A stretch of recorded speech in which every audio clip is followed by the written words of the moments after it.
representa legalmente a la sociedad y la obliga por todos los actos que no sean notoriamente extraños a su objeto social. Esto significa que la representación es válida siempre que los actos estén vinculados de manera razonable con el objeto previsto en el contrato constitutivo. Si se realiza una actividad totalmente ajena, como por ejemplo operaciones financieras en una empresa textil, ese acto no obligará a la sociedad frente a terceros. Incluso cuando la sociedad está organizada con varios administradores, si uno solo firma un contrato, la sociedad puede quedar igualmente obligada si el tercero actuó de buena fe y no conocía las limitaciones internas. Esto se basa en el principio de la apariencia, que protege a quienes celebran negocios confiando legítimamente en lo que la sociedad aparenta hacia el exterior.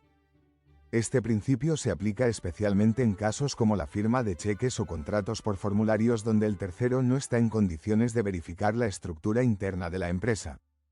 La excepción se da cuando ese tercero sabía que hacía falta la firma de dos administradores y aún así celebró el acto, lo cual implica mala fe.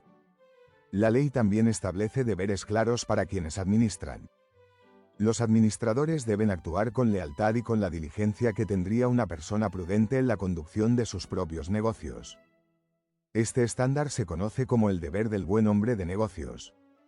Si violan este principio, responden de forma ilimitada y solidaria por los daños que causen. Un caso ejemplar fue el de Gagliardo contra Moiguer.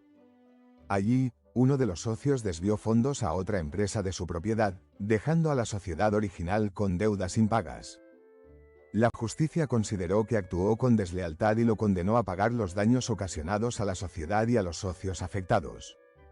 Además, la ley establece que toda designación o cese de administradores debe inscribirse en el registro público para tener efectos frente a terceros. El plazo para esa inscripción es de 20 días desde la decisión. Si no se cumple, la sociedad no puede oponer ese cambio frente a personas externas. Respecto al control, los socios tienen derecho a fiscalizar la gestión social. Pueden hacerlo de forma directa, accediendo a libros y documentos, o de forma indirecta, a través de órganos como la sindicatura o el consejo de vigilancia, según el tipo societario. Por otro lado, la resolución parcial del contrato social no implica la disolución de la sociedad. Solo afecta el vínculo de uno o más socios, ya sea por fallecimiento, retiro voluntario, renuncia o exclusión.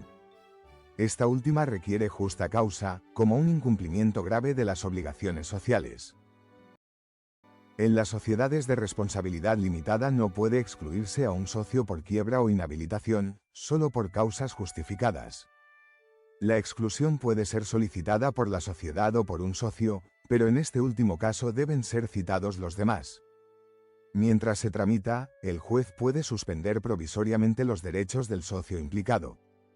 Si se confirma la exclusión, la sociedad debe devolverle el valor de su participación.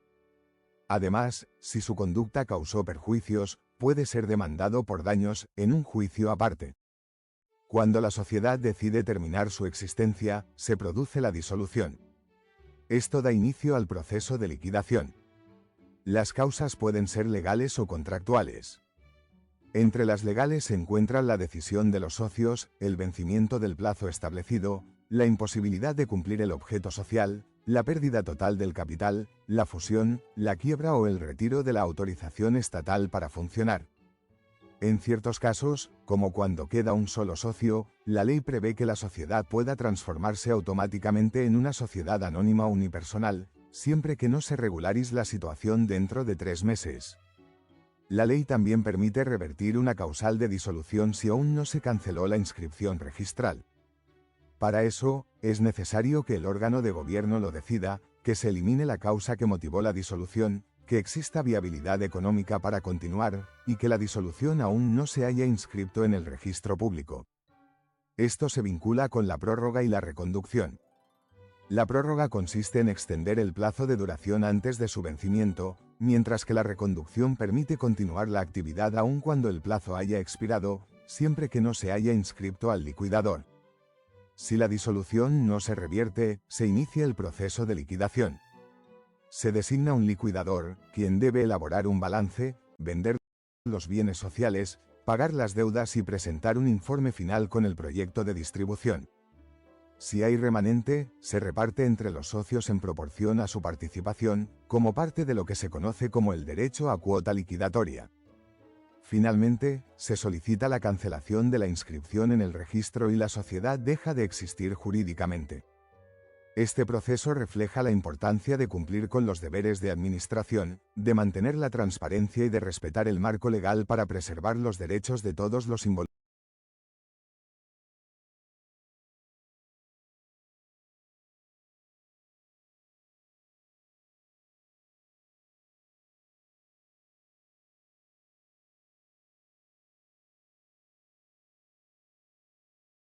La Ley General de